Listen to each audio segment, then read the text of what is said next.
Hello, welcome to Phantom Homicide, and our topic today is the 1991 Austin yogurt shop murders. It really is. A case that, for such a long time, wasn't just about unsolved crime. It felt like it ripped something out of the city itself, Yeah, a loss of innocence. absolutely. And when we get into this deep dive, we're looking at so much more than the initial horror of that night. Exactly. It's about the investigation's twists and turns, the failures, the wrongful convictions, and then finally, how science caught up. It's an incredible story arc. We start on Friday, December 6th, 1991, at the I Can't Believe It's Yogurt shop in Austin, a horrific crime scene. 4 teenage girls killed. Amy Ayers, just 13. Eliza Thomas, 17. Jennifer Harbison, 17, who worked there. And her younger sister, Sarah Harbison, who was 15. And the path from that night to the resolution is just staggering. Years cold, then arrests, trials. 2 men convicted, 1 even sent to death row. Robert Springsteen and Michael Scott. Convicted based on confessions they later said were coerced. Then exonerated years later because the DNA didn't match. And then the real kicker comes decades later, in 2025. Right. Identification of the actual perpetrator, Robert Eugene Brashers, a known serial killer who was already dead, took his own life back in '99. So that's our mission today. We're going to unpack all of this. Look at the crime scene itself, the legal drama, the false confessions, and how forensics, specifically DNA, finally cracked it. Let's start with that night, December 6th, 1991. Okay, so the victims. Jennifer and Eliza were working. Sarah and Amy were just waiting for a ride home around 11 p.m. when the shop closed. Seems so ordinary. Completely ordinary. But even before closing, there were, unsettling details emerging from the sources.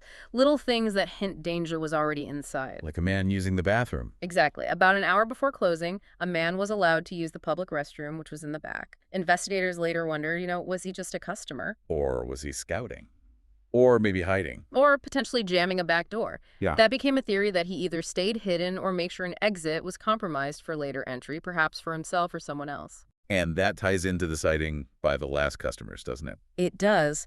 A couple leaving just before 11 p.m. reported seeing 2 men still inside, sitting at a table, acting furtively is the word used. So right away, there's this question. 1 killer or 2? The scene itself seems so controlled, maybe too much for one person. But then that sighting, it complicates things. It planted that seed of doubt early on. Was it a coordinated attack by 2 people, or was it one incredibly, chillingly efficient killer capable of controlling 4 teenagers? The final answer leans one way, but the initial investigation had to grapple with both possibilities. And the discovery. Yeah. It wasn't until after midnight. Just after midnight, yes. An Austin police officer on patrol saw smoke, reported a fire at the yogurt shop. And when the firefighters got the blaze under control, that's when they found them. They found the 4 girls, nude, in what was described as a scene of, orchestrated horror. And the fire itself wasn't accidental. That was clear pretty quickly, right? Oh, definitely not. It was deliberately set. They found accelerants. Investigators called it destruction of evidence by arson. Which, again, points away from panicked teenagers. Absolutely. The initial assessment was this pointed towards adults experienced in crime rather than teenagers. It suggested planning, a deliberate attempt to wipe the scene clean. And the way they were killed. Execution style. All 4 shot in the head. And here's another detail that fueled the 2 perpetrator theory for so long. 2 different guns were used. A .22 caliber and a .380 pistol. Correct. Mm-hmm. Think about the logistics. Controlling 4 victims, binding them, using 2 different weapons, sexually assaulting them, then setting a fire. It suggests a high level of organization or extreme violence potential. Let's go into the specifics because they become so important later with the forensics. Sarah, Eliza, and Jennifer found together. Yes, their bodies were badly charred by the fire. They'd been gagged and bound with their own underwear. All 3 shot in the back of the head. Suggests they were forced to kneel or lie face down. Total control. Complete control or incapacitation.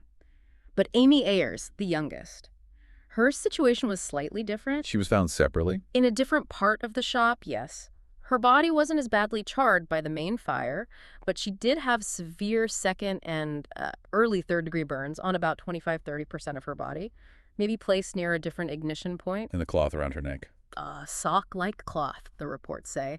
And unlike the others, she was shot twice. The first shot actually missed her brain, incredibly. The second caused catastrophic damage. That detail, the 2 shots, the separate location, It almost suggests she fought back, doesn't it? Or was perhaps dealt with differently. It's possible. And tragically, that potential struggle might be what ultimately provided the key evidence, Hmm? because there was strong evidence of sexual assault across the victims. Which led to the collection of male DNA, the evidence that would sit silent for years. Exactly. And we can't forget it was also a robbery. About $540 was taken from the registers, adding another layer to the motive, or perhaps just a crime of opportunity alongside the violence. So the initial police response was huge. Massive. 50 officers assigned, thousands interviewed, over 50 polygraphs given. A $100,000 reward was put up. They knew this was big. Yeah. And the signs, the control, the execution, the arson pointed to experienced killers. Did they have any early leads that looked promising? There was a 15-year-old caught nearby with a .22 caliber weapon, the same caliber as one of the murder weapons. He gave some information investigators initially thought was good. But they dropped it. They decided he was likely just trying to talk his way out of the gun charge, so he was eliminated. They also looked at Kenneth McDuff, the serial killer active in Texas around then. But ruled him out, too. Quickly and definitively ruled out. So despite the massive effort, the leads dried up, the case went cold, and the next major development would head down a disastrously wrong path. Okay, so fast forward 8 years, 1999. The case is cold, the families are desperate, and a new detective team takes a look. They do. And they land on a theory that, frankly, seems to contradict the initial assessment of experienced adult perpetrators. They focus on 4 young men who were teenagers back in 1991 and had been looked at briefly then. Robert Springsteen, Michael Scott, Maurice Pierce, and Forrest Wellborn. In their early 20s by now. Right. And it's really important to stress, as the sources do, none of them had serious criminal records at the time of the murders. They didn't fit the profile. There was no physical evidence linking them in 1991. So what was the basis for revisiting them? It seems to have hinged almost entirely on getting confessions, specifically from Scott and Springsteen. And these confessions came after. What did the sources call it? Extensive interrogation. Yes, hours and hours of questioning. And these confessions, obtained without any new physical evidence, became the only thing the prosecution used to build their cases. This is where it gets really concerning, isn't it? The whole idea of coerced confessions. Deeply concerning. Both Scott and Springsteen recanted almost immediately. They claim the detectives fed them details about the crime scene, non-public details, essentially contaminating their statements. Making it look like they knew things only the killer would know. Exactly. It's a known tactic, unfortunately. Under enough pressure, sleep deprivation, psychological stress, people can sometimes confess to things they didn't do, incorporating details suggested by the interrogators just to make it stop. And the lack of recordings from the original 1991 interviews didn't help. It made it impossible for the defense later to prove what information might have been shared or suggested during those initial encounters, or even during the 1999 interrogations, which, while maybe recorded, could have built on unrecorded earlier conversations. It created ambiguity that the prosecution exploited. And then there's the detective, Hector Polanco. His history. That's a major red flag. A huge one. The sources confirm he'd been accused before of coercing false confessions, specifically in the Christopher Ochoa and Richard Danziger case. Where Danziger suffered brain damage in prison before being exonerated. That's the one. So you have a detective with a documented history of questionable interrogation tactics leading the charge here. It's deeply troubling. Yet the trials went ahead. They did. Scott and Springsteen were tried separately, 2001 and 2002, both convicted of capital murder. Scott got life. Springsteen, who was 17 at the time of the crime, was sentenced to death. Later commuted to life, but initially death row. And the prosecution used parts of each man's confession against the other. Yes, these interlocking confessions. It's a tactic that sounds persuasive to a jury, but it fundamentally violates the accused right. Your confrontation clause, right. You have the right to face your accuser. Exactly. The Sixth Amendment. If the prosecution uses a statement from Defendant A against Defendant B, but Defendant A doesn't take the stand, Defendant B's lawyer can't cross-examine Defendant A about that statement. It's inherently unfair. And that's what eventually got Springsteen's conviction overturned. Yes, in 2006. The Texas Court of Criminal Appeals overturned it based on that confrontation clause violation. The U.S. Supreme Court upheld that decision in 2007. But the absolute game changer was the DNA, wasn't it? The DNA was the nail in the coffin for the prosecution's case against them. Finally, testing was sophisticated enough to analyze the male DNA recovered from the scene back in '91. It did not match Scott, Springsteen, Pierce, or Wellborn, none of them. It belonged to an unknown male. Which completely destroyed the foundation of the convictions. Utterly. In 2009, the charges against Scott and Springsteen were dismissed. They were released on bond.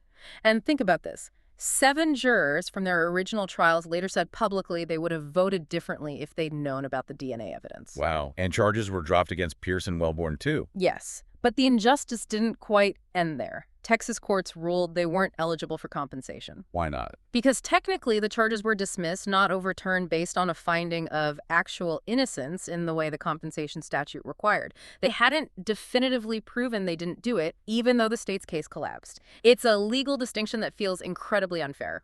They got their freedom back, but not really full justice or acknowledgement from the state for the lost years. Pretty much. And there's a tragic postscript for Maurice Pierce. He died, didn't he? In 2010. He was killed by police after stabbing an officer during a traffic stop in Austin. His life, like the others, was irrevocably altered by being wrongly targeted in this case. So DNA doesn't match the 4 guys. This unknown male profile becomes everything around 2008-2009. It becomes the entire focus. All the circumstantial theories, the coerced confessions, they all fall away in the face of this hard scientific evidence. An unknown male contributor was there. And the district attorney, Rosemary Lemberg, made a significant statement about this. She did. In 2009, it was a real turning point. She publicly acknowledged the focus on the DNA and specifically mentioned YSTR testing. Okay, let's break that down a bit. Why YSTR? What makes it different? So standard DNA testing looks at markers from both parents. In a sexual assault case with mixed samples, that can get complicated, hard to separate the victim's DNA from the perpetrator's. But YSTR testing only looks at the Y chromosome, which is passed down virtually unchanged from father to son along the male line. It's brilliant for isolating male DNA in a mixed sample. And for tracing paternal lineage, like genealogy. Exactly. It filters out the female DNA and gives you a profile specific to the male contributor and his paternal relatives. Lemberg stated clearly, reliable scientific evidence presents one and one only unknown male donor. That's a powerful statement, basically saying the science points to this one guy and it's not the men we convicted. Precisely. And she said she couldn't ethically retry Scott and Springsteen unless they figured out who this unknown donor was and what his role was. She acknowledged the ongoing duty to use the most up-to-date science available to seek the truth. It shows a shift, finally prioritizing the scientific facts over sticking to the old narrative. It does. And it highlights how this case tracks the evolution of DNA tech itself. From 1991, when testing was, well, pretty basic. Eating large samples. Right. To PCR technology emerging, allowing them to amplify tiny amounts of DNA, then STR analysis becoming standard, and finally, the highly specific YSTR testing, offering new hope decades later. And all this failure, the wrongful convictions, the family's pain, Mm-hmm. It actually led to changes in the law, didn't it? It had a significant legislative legacy.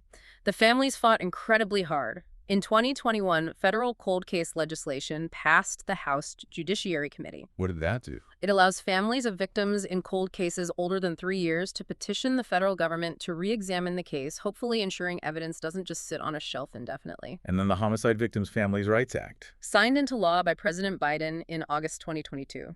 And the sources are clear. This act was directly motivated by the Austin yogurt shop murders. Wow. So this case specifically drove federal legislation. Yes. It mandates that federal law enforcement agencies review cold cases using the latest technology and standards when requested by families. It's a direct response to the decades of waiting and the eventual scientific breakthrough in this very case. A tragic legacy, but a powerful one. Okay, so the science is advancing, the laws are changing, and it all leads to September 26, 2025. The announcement. The announcement that finally brought an answer, albeit a deeply disturbing one.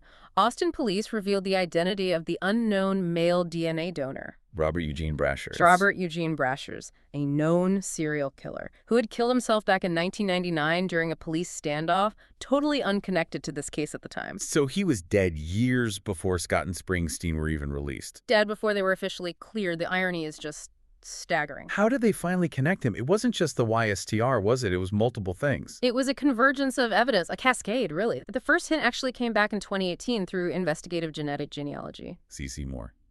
Using public DNA databases. Exactly. Her work initially pointed investigators towards Brasher's family line by linking DNA from other unsolved crimes. That got him on the radar. Then came the direct YSTR match from the yogurt shop evidence. Yes. The partial YSTR profile developed from that vaginal swab collected in 1991 was confirmed as Brasher's. And crucially, it definitively excluded Scott, Springsteen, Pierce, and Wellborn. Okay, so that links his DNA line to the scene. Yeah. But then the ballistics, that's huge. Absolutely huge.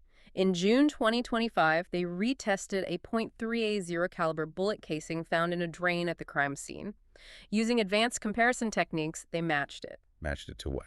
to the unique markings left by the gun Brashers used to commit suicide in 1999. The same gun. The same gun. Oh. And Detective Jackson added this incredible detail that suicide weapon was the same make and model as a gun that had been confiscated from Brasher's near El Paso, Texas, just 2 days after the Austin murders. It's 2 days after, so he was in Texas, heading west right after the killings. Precisely. He was driving a truck stolen from Georgia. The gun was temporarily confiscated, then returned to his father, but the fact remains. The weapon he died with years later fired a bullet found at the yogurt shop scene, and he was verifiably in the state right after the crime. That's incredibly damning. And then there was one more piece of DNA evidence.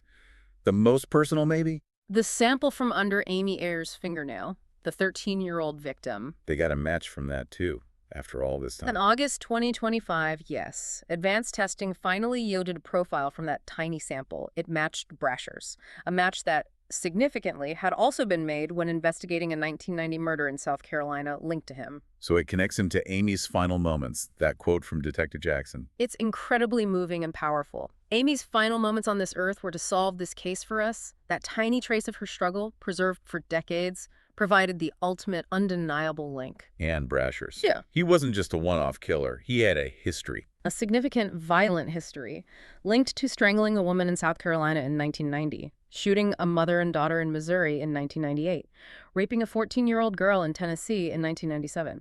He was mobile, predatory, and violent. And his methods. Did they match the yogurt shop crime? Chillingly so. Victims tied up, often with their own clothes, sexual assault, and, critically, setting crime scenes on fire to destroy evidence. It aligns perfectly with what happened in Austin. So the conclusion was? The overwhelming weight of the evidence points to the guilt of one man. And authorities stated there was no evidence he had an accomplice. That initial sighting of 2 men, likely a red herring or perhaps Brasher's, was just incredibly adept at controlling the situation alone. So Brasher's is identified. Yeah. The case is, in essence, solved, which means complete vindication for Springsteen and Scott. Unequivocal vindication. Their names cleared after decades under a cloud of suspicion and wrongful conviction. It's a stark lesson in the danger of relying only on confessions. Did the DA offer an apology? Yes, the Travis County DA, Jose Garza, issued a formal public apology. He said, "I'm sorry, though I know that that will never be enough. A necessary acknowledgement, even if it can't undo the past." And Michael Scott responded. Through his lawyer, yes. He noted the case stole decades of my life and, importantly, requested a full official exoneration from the state. That legal step is still crucial for complete closure and potential compensation. And the families of the girls, how did they react to finally knowing? Relief, mostly, but also a confirmation of what they'd sought all along. Barbara Wilson, the Harbison sisters' mother, said something really profound. Vengeance was never it. It was always the truth. Just wanting answers after all that time. Exactly. And Sonora Thomas, Eliza's sister, expressed that too. I now know what happened, and that does ease my suffering. Finally knowing who, even if the why remains elusive. The legacy here is just immense, isn't it? Beyond the specific case. It really is. It's a textbook example of the dangers of tunnel vision in investigations, the power of coercive interrogations on vulnerable suspects, and, maybe most importantly, the absolute necessity of preserving physical evidence. Waiting for the science to catch up. Precisely. That DNA evidence sat there, waiting. If it hadn't been collected meticulously, stored properly, Brasher's might never have been identified. It validates laws like the Homicide Victims' Families' Rights Act. And the case has stayed in the public eye through books and documentaries. Yes, books like Who Killed These Girls and Murdered Innocents. And an HBO documentary series, The Yogurt Shop Murders, actually came out shortly before the 2025 reveal, keeping the pressure on, keeping the story alive. So even with Brasher's identified, the sources say the case isn't technically closed? That's the final sort of lingering point. police are still asking for information to definitively place Brasher's in Austin at the exact time of the murders, to perhaps fill in those last few gaps in his timeline. And the motive, officially still unknown. Right. Brasher's took that with him when he died in 1999. We know who did it now, we know how, based on the evidence, but the ultimate why behind that night of horrific violence, that remains locked away. A final shadow over the resolution. Okay, so we hope you like our today's discussion. For more such discussions, subscribe to our channel, Phantom Homicide. Thank you for joining us for this incredibly detailed deep dive. It's a case that truly underscores the long, often painful path to justice, the fallibility of human systems, and the remarkable power of science to uncover truth, even decades later. Hopefully the families have found some measure of peace.